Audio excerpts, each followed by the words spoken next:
Yo, what is up, folks? It's your boy Sports PSP. Welcome to another episode of Commanders Demand right here on the Grid Network. Today's episode is just my predictions for the Eagles versus Commanders game, as well as reports regarding Montez Sweat, Commanders star defensive end. So please stay tuned because Commanders Demand starts right about now. You're watching Commander's Demand with your host, Sports PSP, exclusively on the Grid Network.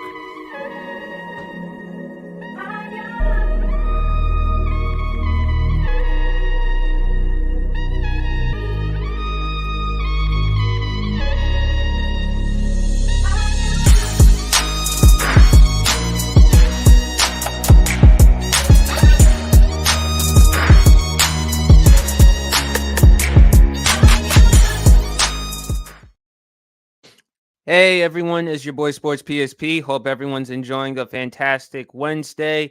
Welcome to another episode of Commanders Demand. It's your boy Sports PSP. It's where Sports PSP discusses things surrounding the Washington Commanders. Before I dive into the episode, also folks, please make sure you like and subscribe to the Grid Network, the GRYD Network. Go check out some of the great content we have, like Carving It Up podcast with my man Bryson. Go check out the 8 o'clock show every Tuesday nights at 8 p.m. Also, go check out the rest of the other great content here on the Grid Network.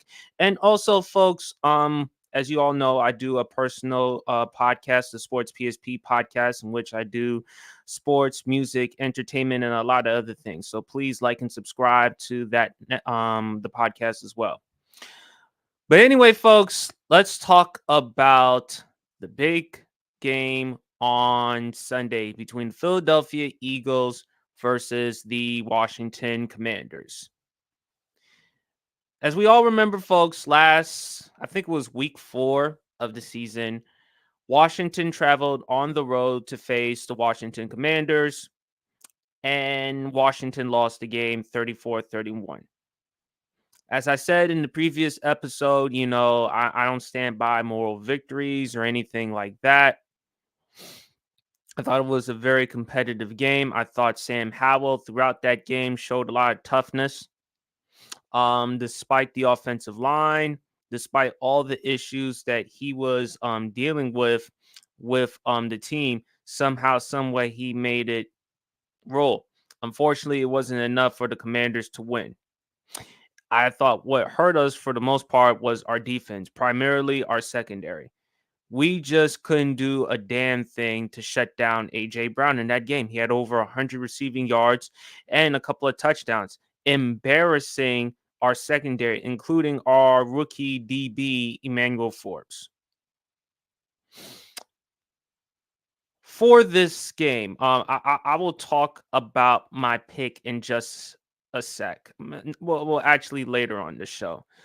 But in order for the Commanders to have any chance of winning this game, because mind you, the Commanders are coming off an embarrassing loss to the New York Giants, a team in which they had zero chance of winning that game prior to when the game happened. The Commanders, they lost that one. Okay. The Commanders are not the favorites heading into the Eagles game. Says it right here. Let me just show you it right here. Philadelphia Eagles are 6.5-point favorites to win on Sunday. So as far as I'm concerned with the Washington Commanders, no expectations because, again, the Philadelphia Eagles, they are 6.5-point favorites. Right now on paper, they are looking like the best team in the NFC. You look at their impressive win on Sunday Night Football against the Miami Dolphins. Miami with the high-powered offense, but still it wasn't enough for Miami to beat Philadelphia. And A.J. Brown had another spectacular game. You look at San Francisco right now. They've lost 2 games on the road, back-to-back. They lost on the road at Cleveland, and they lost Monday night to the Minnesota Vikings. Okay? Right now, it's fair to say that Philadelphia is leading the NFC. Washington, the keys, I came up with some keys in order for Washington to win this game. Although, in my opinion, it will not happen, but it's something to consider. The keys for Washington to win this one. Number one, stop AJ Brown. That's right, folks. Stop AJ Brown. AJ Brown, over the past 5 games, he's been killing it, looking like a top 5 wide receiver in the NFL as we speak. I mean, you look at September 25th against the Tampa Bay Buccaneers, Monday Night Football game, 9 catches for 131 yards, averaging 14.6 yards per catch. You look at October the 1st, week 4, against our Commanders, 9 for $175 and 2 touchdowns, with an average of 19.4 yards per catch. You look at the Rams game, 6 catches, 127 yards, averaging 21.2 yards per catch. You look at the Jets game, although they lost that one, the Eagles lost that one, 7 catches for 131 yards and an average of 18.7 yards. And against the Dolphins on Sunday night, 10 catches for 137 yards and a TD, averaging 13.7 yards per catch. I don't know what the Commanders' secondary is going to have to do, but they're going to have to figure out a way to get A.J. Brown off this stretch. And if you're Emmanuel Forbes, considering how you were embarrassed against A.J. Brown, and look, he is a rookie after all. I didn't have much expectations on Emmanuel Forbes in the first place going up against A.J. Brown, one of the elite receivers that we have in this game. So there's no shame in the first one. But I do expect Washington secondary to at least make some adjustments, at least create something in order for A.J. Brown to go off. But here's the problem. If we do that, how are we going to pay attention to Devontae Smith? Because in case if A.J. Brown doesn't get it going, you never know. Devontae Smith may get it going. And I don't want that. So what is Washington going to have to do? But I know for a fact that we must, and an absolute must, we got to keep A.J. Brown from scoring touchdowns, having a big game. We got to do our part in order to make our jobs, make his job a living hell. Do I think that's going to happen? No.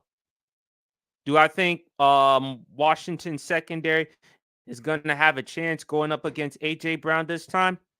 I think maybe they'll be better prepared, but it wouldn't surprise me at all. A.J. Brown is going to torch them because at this point he's playing at just a high level.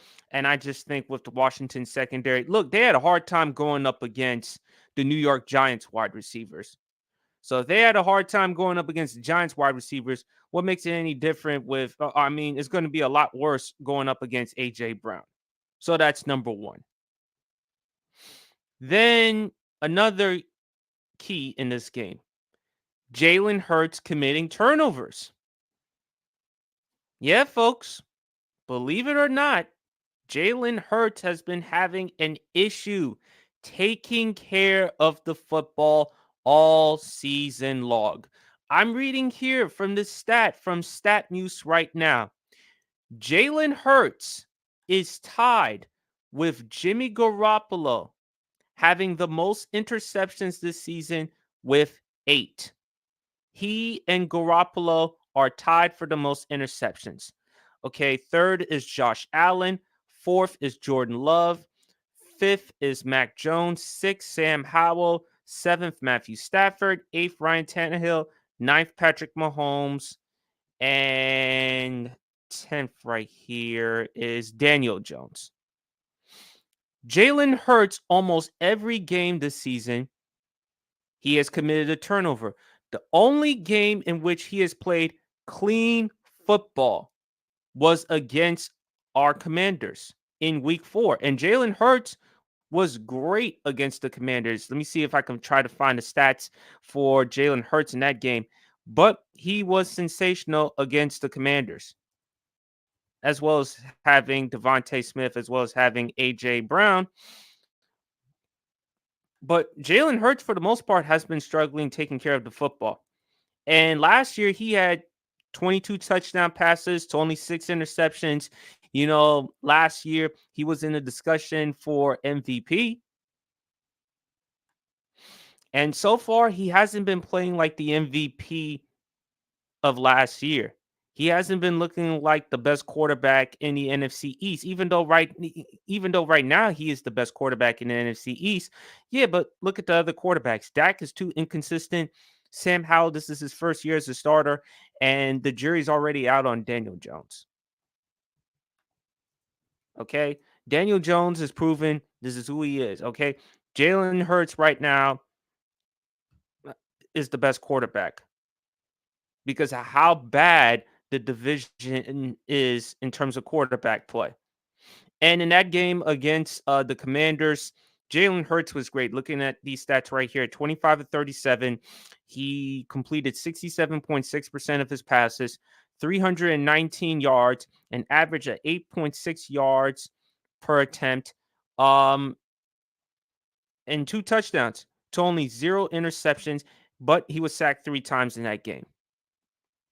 So I think for us as Washington, if we can get a couple of turnovers on Jalen Hurts, and if we can use that to score some points, man, you never know. If you're Washington, we may actually have a chance of winning the game. Now, do I see that happening? Probably not.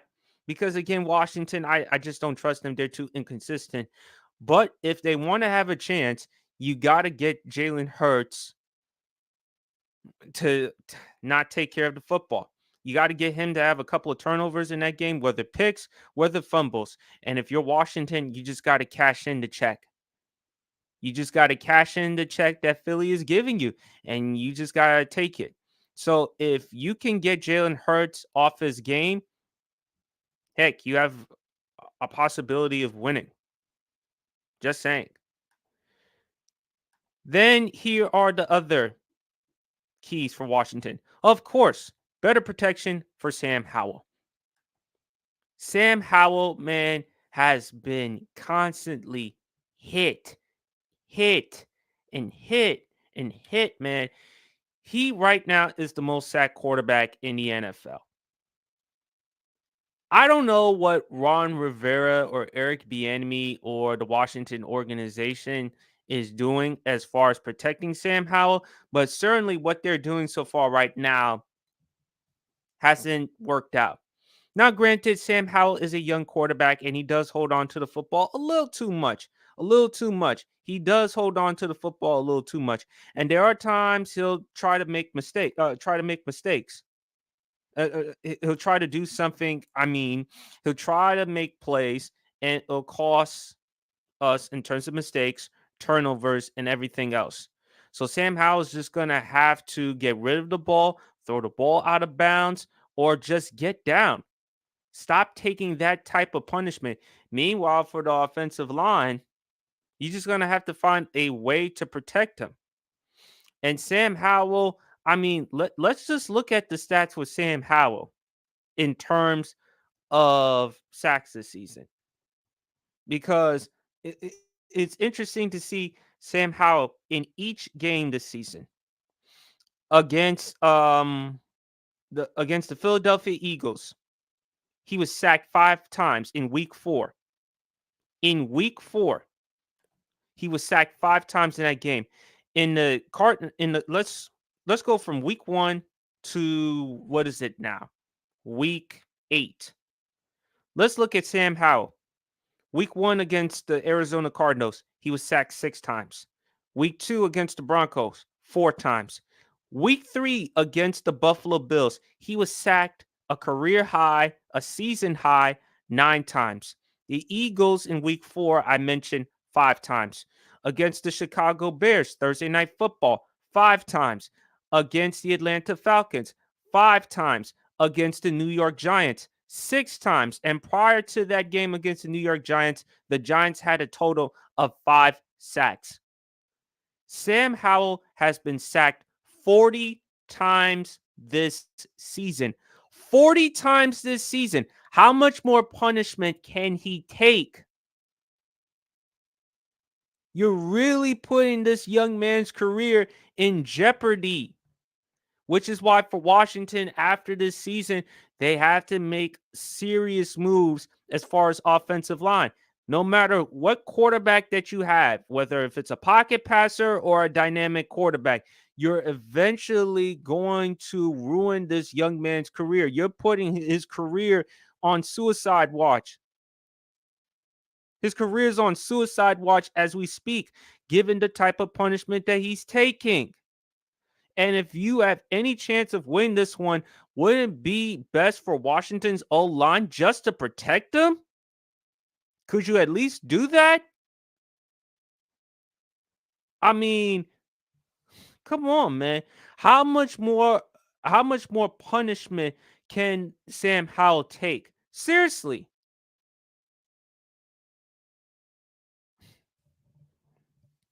So that's another reason. That's another key for Washington. If they have any chance of winning this one against the Eagles, and one of these reasons that won't happen, you got to find a way to protect Sam Howell. All right. You just have to. Then the other thing, balanced offense. You can't ask Sam Howell, just like you can't ask him to take all this type of punishment. You can't ask him to take so much of a load offensively. This is not Kansas City's offense. So I'm putting this also on not only Ron Rivera, the head coach, but also Eric Bieniemy, the offensive coordinator. Sam Howell, I don't want Sam Howell throwing the football 40 to 45 times. Okay? 40 to 45 times this season, I think that's an awful lot from Sam Howell. I mean, you look at some of the games this season that he's thrown a lot of passes. I mean, you look at the Washington, you look at last week against the Giants, 42 times. You look at the Bears game, 51 times. You look at the Eagles game, 41 times. All right. You got to find a way to balance the offense. You got to find a way to incorporate the run by getting Brian Robinson running the ball as well as Antonio Gibson. Sam Howell is not that type of quarterback that can win you that type of game. Not yet. He's still young. He's still growing. He's still developing. He's still trying to learn as much as he can. This is his first year with Eric Bieniemy as this is his first year of Eric Bieniemy with the offense. So Sam Howell has a lot of room to grow and learn as much as he can with this offense. So I think in order for him, considering the fact that he was a 5th-round pick out of North Carolina, balance the offense out, try to run the ball more with Brian Robinson, try to run the ball more with Antonio Gibson, and also try to let Sam Howell use his legs. Sam Howell is mobile. Sam Howell, he may not be. I'm not saying he's Lamar Jackson, of course. I'm not saying he's a healthy Kyler Murray, a Justin Fields, or anything like that. But Sam Howell can move. He is mobile. Maybe run a little read. Maybe run a little read option plays. Maybe let Sam Howell run or run out of bounds or fight for extra yards if he can't find someone down the field. Let him use his legs a little bit more. He can help us move the chains. And I definitely think it's beneficial, especially for our offense, instead of us taking sacks. He's not only helping himself, but he's also helping out the O-line as well. You never know. Never know. So I think for Sam Howell, I think for Eric Bieniemy, he's just gonna have to find a way to help out the offense, and also to get the wide receivers going with Terry McLaurin, of course, Jahan Dotson. Still not one game so far this season. Terry McLaurin has had 100 yards, and that's pretty sad because Terry McLaurin is considered a top 10 wide receiver in the NFL. Very underrated. Again, it's still Sam Howell is his quarterback, first year with this offense with Eric Bieniemy, but you got to find a way to get Scary Terry going. And if you can get Scary Terry going, now he's gonna have some problems going up against Darius Slay. But if Scary Terry, if you can get him going, I think that would also help us out as well. It would definitely help out the team out. Also, another reason, I may have more reasons, but coach smart and be aggressive when needed. Remember, folks, I was very pissed off at Ron Rivera, and he admitted after week 4 against the Philadelphia Eagles, he was asked a question by a reporter why he decided not to go for 2, and he admitted that the players were gassed. So, Ron Rivera, look, I don't think I need to say anything more about Ron Rivera. Anyone who has watched Commanders Demand, anyone who has heard me on different platforms that I've on, I've been very critical of Ron Rivera. I said he has to go. I said he is not the type of head coach that can lead us to anything going forward. I think whether during the season or after the season, Ron Rivera must be relieved of his duties once and for all because I feel like he's just holding us back. You know, Bryson, I still got to give Bryson a lot of credit because he mentioned in that Thursday night football game between the Chicago Bears and Washington Commanders, why is Ron Rivera not going for it? Why is he? Because remember, he was nicknamed Riverboat Ron. When I look at him nowadays, he went from Riverboat Ron to Shiverboat Ron. That's exactly who Ron Rivera is right now. He shivers. He's not aggressive. He just seems lost. He just seems not there. And I hate saying that, but at the same time, when I see some of the decisions that he's making on the field, as well as the statements, he keeps losing faith with this team. He keeps losing faith with the Commanders fans. It's really hard to take Ron Rivera at his word, honestly. I just don't trust him. And I don't know if the players have any faith in him. Heck, go look at Jonathan Allen. Go look at the statement that he made after the game against the Giants. If he, of all people, is saying this, even though Jonathan Allen may not be a big household name like an Aaron Donald, a TJ Watt, a Micah Parsons, or anybody like that, but he is one of the most noticeable players on the Washington Commanders, particularly when it comes to our defense. If he is making a statement like that about the Commanders, I mean, if he's saying it, then other players from the Commanders feel the exact way. If he's saying this, then the Commanders players, they feel the exact way. You really think they really want to lose? You really think they enjoy losing? You really think they love seeing where Washington is? And it's frustrating for me because again, prior to the season, I've said it before, Wash, Washington, they should just tank for the rest of the season and try to get Caleb Williams, at least get something in return. But we're 3-4 this season. And just like I predicted before the season, they're probably going to finish 8-9. What's that going to do for us? What exactly is that going to do for us? And but again, back to the subject, I think that Ron Rivera has to be smart and he has to be aggressive when necessary. Don't take dumb chances, don't make dumb mistakes. You just gotta be assertive and aggressive when it counts most.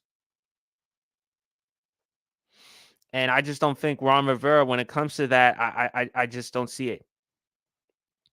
So, and also another reason for Washington, if they have any chance of winning this one, the secondary must step up. Our secondary has to step up as possible. You're going up against AJ Brown, Devontae Smith. Good luck. You're just gonna have to whether double team them, whether find ways to draw blitzes on Jalen Hurts.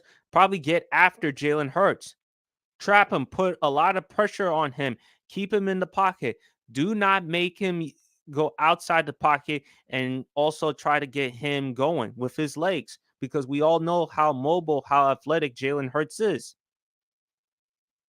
So my pick, my pick for the game, obviously it's a no-brainer, is going to be the Philadelphia Eagles.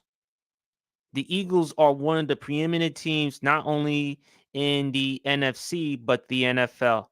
They are right now the best team in the NFC. San Francisco has had back-to-back losses. Dallas, they're coming off a bye week. They're gonna, I don't know who they're facing. I think they're probably facing the Rams or whatever. But the Eagles, they're going to win this one. Now, Washington may make it a bit more competitive because coming off an embarrassing loss, but at the same time, since the season opener victory against the Cardinals, they have not won a home game. They lost to the Bills and they lost to the Bears on Thursday night. They actually have played better on the road than they have at home. That's a stat. You look at the Bills game, they lost 37-3. You look at the Bears game, 40-20. Yeah, Sam Howell threw 388 yards, but that came in garbage time. So realistically, very unimpressed. So Washington, since that season opener, they have not won a home game. And I just think that Philly right now is starting to play with the urgency. They're starting to look a lot better after coming off, and of course, the trade with Bird. So, and I give a lot of credit to Howie Roseman. I don't know how he does it as far as with these trades, man. I don't know how he does it with these trades, but he's looking at it from a standpoint. Hey, it's about win now. It's about win now. So I got the Eagles in this one, and I think they should win 29-17. They should win this game 29-17 because I just think they're the superior team. I think they're dominant. After coming off that victory against the Miami Dolphins, I think they can keep this rolling. So that's who I got as far as the game. Now, let's talk about the reports regarding Montez Sweat. I read something from an article from Nathaniel Marrero of Sports Illustrated. This is a report from Nikki Giabavala of the Washington Post. The Commanders have already fielded one offer for Montez Sweat, who is set to become a free agent after the season, per Nikki Giabavala of the Washington Post. Another potential target for playoff contenders is Chase Young, who's in the same situation as Sweat. Though reported, Washington hasn't received any offers for him yet. And folks, this is very, very, very intriguing. And look, I've said it before and I've said it again. Washington has to make a serious decision about who to keep.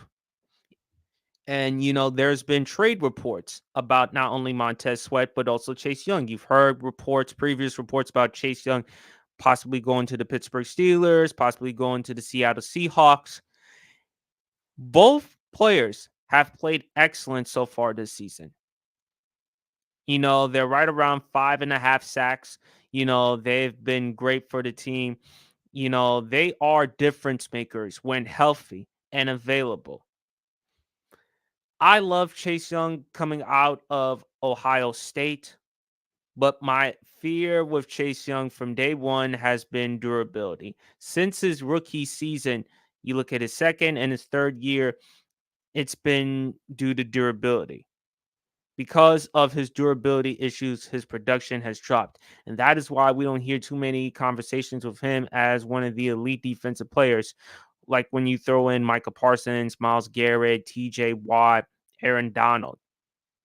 And when I look at Montez Sweat, very underrated player, doesn't get enough credit, doesn't get enough recognition. He is a monster. He is a pure beast. He's athletic. He can bull rush. He can get after the quarterback. If I had to make a decision between Montez Sweat or Chase Young, if I'm the Commanders, and if I had to trade them, I would trade Chase Young, and I would keep Montez Sweat because I don't trust Chase Young's durability long term. I'm sorry, I just don't. As much as I love Montez Sweat, I'm sorry, Chase Young, as much as I love his upside and his potential, I think Montez Sweat's upside, his potential is right up there. And unlike Chase Young, the best ability is availability. Both of them are on pace to having double-digit sacks this season. I would go with Montez Sweat because I just think availability. He is available. Bottom line. And I believe he is as a difference maker as Chase Young. So I would keep him and I would move on from Chase Young. I'm keeping Montez Sweat and I would trade Chase Young. I know I'm not going to get a first round pick for Chase Young, maybe a third or fourth, but I would move on from Chase Young. Bottom line. But anyway, folks, that concludes the rest of Commander's Demand. Want to appreciate you all for taking the time to listen to the podcast. Again, like I said, folks, I have the Eagles win this one 29-17. I just think they're the superior team. I just think that in order for the Commanders to win, they're just going to have to find a way to get Jalen Hurts to commit turnovers, stopping A.J. Brown, which that ain't going to happen. Also, too, Ron Rivera has to be smart and aggressive with his play calling and protecting Sam Howell. If they can do all these things, then perhaps Washington should win this game. But the likelihood of that happening, slim to none. And as far as with Montez Sweat, like I said, I'm keeping him over Chase Young. I would much rather trade Chase Young and get some draft picks, perhaps a third round or fourth. But that concludes the rest of the episode, folks. Appreciate y'all for taking the time to listen to it. Please go like and subscribe to the Grid Network, the GRYD Network. And also, please go like and subscribe to the Sports PSP podcast. New podcast episode will probably be on Friday or Saturday night, so stay tuned. But thanks, folks. Y'all enjoy the rest of your evening, and peace.